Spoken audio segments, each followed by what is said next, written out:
শুভ সকাল আমার প্রিয় বন্ধুরা, কেমন আছো তোমরা সবাই? আশা করছি তোমরা যে যেখান থেকে ভিডিওটা দেখছো প্রত্যেকেই খুব ভালো আছো। আর তোমাদের ভালোবাসা ও আশীর্বাদে আমরাও খুব ভালো আছি। মেদিনীপুর জেলার ছোট্ট একটা গ্রাম থেকে আমি পিউ আমার ব্লগ চ্যানেলে আরও একটা নতুন ভিডিওতে তোমাদের সবাইকে জানাই অনেক অনেক স্বাগত, অনেক অনেক ভালোবাসা। আজকের ব্লগটা আমি সকাল থেকে শুরু করলাম, তোমরা অবশ্যই পুরো ভিডিওটা জুড়ে থাকো। সারাদিন কি করি না করি যতটা পারবো তোমাদের সাথে শেয়ার করব। তো তোমরা অবশ্যই পুরো ভিডিওটার সাথে থাকো, তোমাদের কাছে অনুরোধ করে বলছি ভিডিওটা কেউ স্কিপ করো না, পুরো ভিডিওটার সাথে থাকো। আশা করছি তোমাদের ভালো লাগবে ভিডিওটা। ভিডিওটা যদি কোথাও কোনো অংশ তোমাদের একটু ভালো লেগে থাকে তাহলে প্লিজ একটা লাইক করে দিও। আর এই ভিডিওটাতে যদি কোনো নতুন বন্ধু এসে থাকো তাহলে চ্যানেলটিকে সাবস্ক্রাইব করে পাশে থাকা বেল বাটনটা ক্লিক করে দিয়ে আমার এই ছোট্ট পরিবারের এক নতুন সদস্য হয়ে আমার পাশে থেকেছো। আর তোমাদের সুন্দর সুন্দর মতামতগুলো কিন্তু অবশ্যই কমেন্ট বক্সে কমেন্ট করে জানিও। আর আমার কোনো ভুল ত্রুটি থাকলে সেটাও জানিও, কারণ তোমরা যদি আমার ভুল ত্রুটিগুলো আমাকে জানিয়ে দাও তাহলে আমি আমার সেই ভুলগুলো শুধরে নেওয়ার চেষ্টা করব, তাই না? আর তোমাদের কমেন্ট থেকে আমি অনেক কিছুই শিখতে পারি, কারণ আমি যেগুলো ভুল করি বা আমার যেগুলো না জানা থাকে তোমরা অনেকেই কমেন্ট করো, তো তোমাদের কমেন্টগুলো থেকে জেনে যাই। তাই বলছি আমার ভুল ত্রুটিগুলো কিন্তু অবশ্যই কমেন্ট করে জানিও। আর তোমরা আমাকে যতটা ভালোবাসা দিচ্ছ আরও বেশি বেশি করে ভালোবাসা দাও, সাপোর্ট করো, যাতে সামনের দিকে এগিয়ে যেতে পারি। যেটা প্রতিদিন বলি, আজও বলছি, যতটুকু এসেছে শুধুমাত্র তোমাদের সাপোর্ট ভালোবাসায় সামনের দিকে আরও অনেক দূর এগিয়ে যেতে চাই। আর তোমাদের সাপোর্ট আর ভালোবাসা থাকলে নিশ্চয়ই পারবো, সেটা আমি জানি। তোমাদের সাপোর্ট আর ভালোবাসা ছাড়া আর কিচ্ছু চাই না। আমার পরিশ্রম আর তোমাদের সাপোর্ট ভালোবাসা এই দুটো যদি পাই অবশ্যই সামনের দিকে এগিয়ে যাব। তো দেখো, সকালে যেহেতু ঠান্ডাটা দিনের দিন একটু একটু করে বাড়ছে, তো হঠাৎ করে আজকে কিন্তু ঠান্ডাটা ভালোই বেড়েছে, মানে একদম কনকনানি ঠান্ডাটা পড়ে গেছে। আর সঙ্গে তো দিচ্ছে হাওয়া, আর মেঘলা মেঘলা ওয়েদার, মাঝে মাঝে মেঘলা করছে, মাঝে মাঝে রোদ্দুর দিচ্ছে, আর হাওয়া তো দিয়েই যাচ্ছে। আর হাওয়াটা দিচ্ছে বলেই দিনের দিন যেন ঠান্ডাটা বাড়তেই থাকছে। আর একদম প্রচণ্ড গরম থেকে হঠাৎ করেই ঠান্ডাটা পড়ে গেল, একটু একটু করে কিন্তু ঠান্ডা পড়েনি। তো দেখো, ওদিকে আমি সকালে ঝাঁটপাট দিয়ে বাসনগুলো ধুয়ে নিয়েছিলাম, বাসনগুলো ধুয়ে নিয়ে আর চান পুজো সমস্ত কিছু সারা হয়ে গেছে। আর ওদিকে সকালে খাবার জোগাড় খাওয়া কোনো কিছুই দেখায়নি, সকালে খাবার জোগাড় মুড়ি খাওয়া হয়ে গেছে আমাদের, এখন এসে গেছি রান্না বান্নার দিকে। ওদিকে ভাত বসিয়ে দিয়েছি। আর এদিকে এই যে দেখো, আমাদের পুকুর থেকে একটা জ্যান্ত শিঙ্গি মাছ ধরেছিল, মাছটা কিন্তু মোটামুটি ভালোই বড় ছিল, খুব একটা ছোট ছিল না। আর তোমরা তো জানোই যে সবজির ঝোলটা তো আমাদের বাড়িতে প্রায় প্রতিদিনই হয় বললেই হয়। তো যেহেতু এই পুকুর থেকে টাটকা শিঙ্গিটা ধরেছিল, আর দুদিন আগে ধরেছিল, সেদিনকে জিঙানো ছিল, আর সেদিন দুটো ধরেছিল, একটা সেদিন হয়েছিল আর দুটো আরেকটা হচ্ছে জিঙানো ছিল। কারণ ধরেছিল হচ্ছে বুধবার দিনকে, তো যেহেতু বৃহস্পতিবার নিরামিষ ছিল তো তার জন্য জলের মধ্যে ছাড়া ছিল। তো আজকে সেটা মারলাম। তো লাউ ডাঁটা, কাঁচকলা, পেঁপে সমস্ত কিছু দিয়ে আর কুলকে শাক দিয়ে এই মাছটা দিয়ে ঝোল হবে। আর টাটকাই জ্যান্ত মাছটা দেখতে পাচ্ছ কি পরিমাণ রক্ত, তেলের মধ্যে দিয়েছি, দেখো পিসগুলো এখনও লাল লাল লাগছে। আর মাছটা তো যখন অর্ধেকটা করে দিয়েছি তখনও মাছটা ছটফট করছে, জানো তো। তো দেখো, মাছগুলো এখন আমি ভেজে নিচ্ছি, হালকা একটু ভাজবো, বেশি কড়া করে ভাজবো না, জাস্ট হালকা একটু তেলে ভেজে নেব। তারপর সবজিটা সব কিছু দিয়ে কষিয়ে নেব। এই সবজির ঝোলটা কিন্তু আমি একদম সিম্পলভাবেই বসাই, বেশি কিছু দিই না, কারণ ওই আদা রসুন কোনো কিছু ইউজ করি না। তো হালকা একটু অল্প পরিমাণ পেঁয়াজ কোনো দিন দিই তো কোনো দিন দিই না এরকম। আর হালকা একটু হলুদ গুঁড়ো, জিরে গুঁড়ো দিয়ে বসাই, একদম কম তেলে মানে কম রিচ রান্নাটা হয়।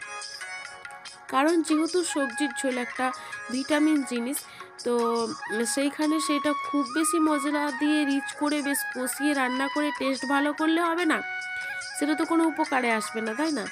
তো এমনি সিম্পলভাবে বসালেও কিন্তু টেস্ট কিন্তু ভালোই হয়, খেতে কিন্তু খুবই ভালো লাগে। আমার তো এই সবজির ঝোল খেতে খুবই ভালো লাগে। আর তোমাদের দাদাভাইও খুব ভালোবাসে, আমার ছেলেও।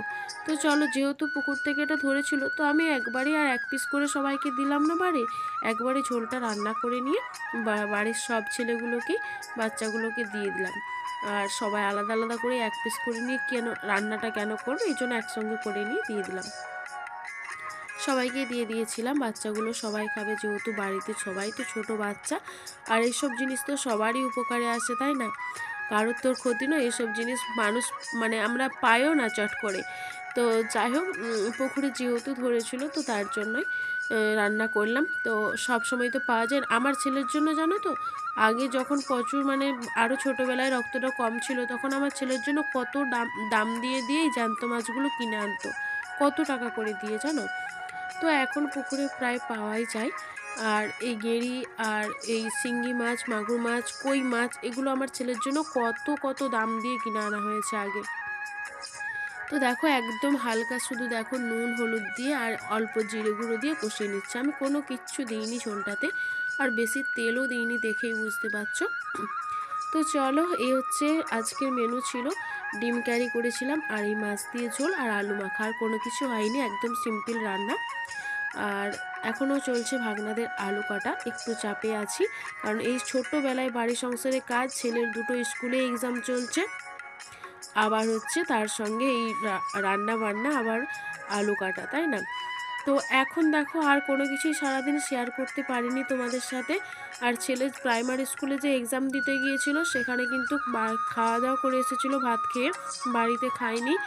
আর আমরা দুজনেই খেয়েছিলাম, তাই তোমাদের সাথে আর কোনো কিছু শেয়ার করা হয়নি। তখন তাড়াতাড়ি রান্না করে বসেছিলাম আলু কাটতে, আবার খাওয়া দাওয়া করেও বসেছিলাম সন্ধে পর্যন্ত। আলু কাটার পর বিকেলে মানে সন্ধ্যের পর বাড়ির কাজ সেরে নিলাম। তারপর দেখো একদম সন্ধেবেলা চলে এসেছি, এখন সন্ধে দেওয়া, চা টিফিন সমস্ত কিছু হয়ে গেছে। আর কাল আছে ছেলের নার্সারি স্কুলে নাচের এক্সাম। তো যেইটা ছেলের মানে স্কুল থেকে যেই নাচ শেখায়, সেখানেই যতটুকু শিখেছে, ছেলেকে আলাদা করে কোনোভাবে নাচ শেখানো হয় না। তো স্কুলে যেটুকু শেখায় সেটাই তো স্কুলে এক্সাম নেবে, তো সেই নাচটাই করছে ছেলে। তো এখন ওই কী গানে নাচ করছে তোমরাই গেস করো, দিয়ে কমেন্ট করে জানাবে আমাকে, তোমরা যদি কেউ বলতে পারো যে কী গানে নাচটা করছে, তো সেটা কমেন্ট করে জানিও। তো ছেলে যেহেতু বাড়িতে প্র্যাকটিস করছিল, বলল মা একটা ফোন দিয়ে গানটা চালিয়ে দাও, তো ওকে গানটা চালিয়ে দিয়েছিলাম, ও নাচটা করছিল। তো আমি ভাবলাম তোমাদের সাথে একটু শেয়ার করি যে আলাদাভাবে তো ছেলেকে নাচ শেখানো হয়নি, তো স্কুলে যেটুকু করেছে, তো সেই থেকেই ও করছে যেরকম শিখেছে। আর আমিও তো জানি না, আর আমি তো দেখতেও যাইনি যে নাচটা কীভাবে শেখানো হয়েছে। তো তবুও মাঝে মাঝে আমি যেগুলো নাচ ওদের স্কুলে করাই, ওই মোবাইলে দেখি ওকে দিই। তো সেটাই দেখো, বাড়িতে তেমন একটা এসব প্র্যাকটিস করে না, যেটুকু স্কুলে যেদিন দেখিয়ে দেয় সেটুকুই। তো নাচের তবু অনেকগুলো যে স্টেপগুলোও ভালোভাবে ওদের স্কুলে দেখিয়ে দেয়, তো সেগুলো আমাকে দেখায় যে এইভাবে এটাকে এটা বলা হয়। তো ভালোই লাগে। তো নাচটা কেমন করছে, আর না প্র্যাকটিস মানে নাচের আলাদা করে কোনো ক্লাস না করেই যে নাচটা কেমন করছে, সেটা কিন্তু তোমরা অবশ্যই কমেন্ট করে জানিও। আর এটা হচ্ছে কী গানে নাচ করছে সেটা তোমরা কমেন্ট করে জানিও, আমি তোমাদের কমেন্টগুলো কিন্তু চেক করব। কতজন বলতে পারলে যে আমার ছেলে এটা কী গানে নাচ করছে, আমি সেটা দেখে নেব।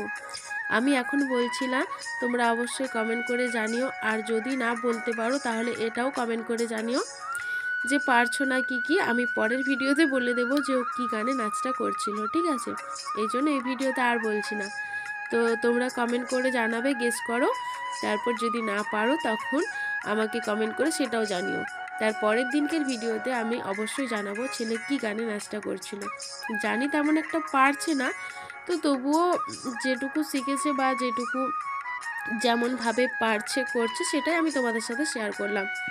যেহেতু একটা অন্যরকম এটা ট্যালেন্ট, মানে অন্যরকম ট্যালেন্ট, না শিখে না ইয়ে করে, মানে যতটুকু স্কুলে শিখেছে তো সেটাই প্র্যাকটিস করছিল যেহেতু, সেই জন্যই তোমাদের সাথে আমি শেয়ার করলাম।